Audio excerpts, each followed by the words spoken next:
नमस्कार प्रणाम। और मैं अभी हूँ ढानाडीह में पवन पांडे जी के तिलक उत्सव समारोह में अभी तक पहुँचने वाले स्टार में आप सभी का स्वागत है। अभी तक पहुँचने वाले स्टारों में समर सिंह और विक्की यादव, डिजिटल हेड मनोज भैया आदिशक्ति से।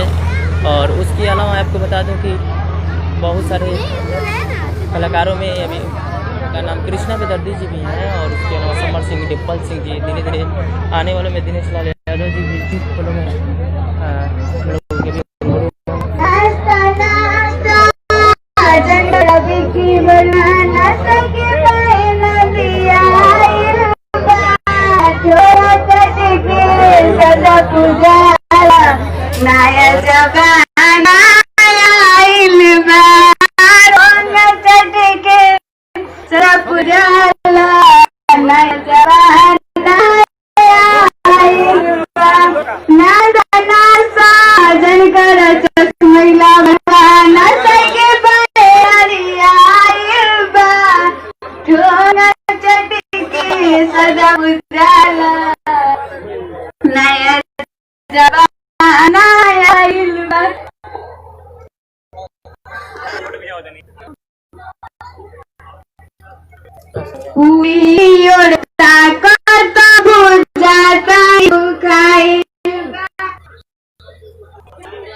हाँ ठीक।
लाइव चला था।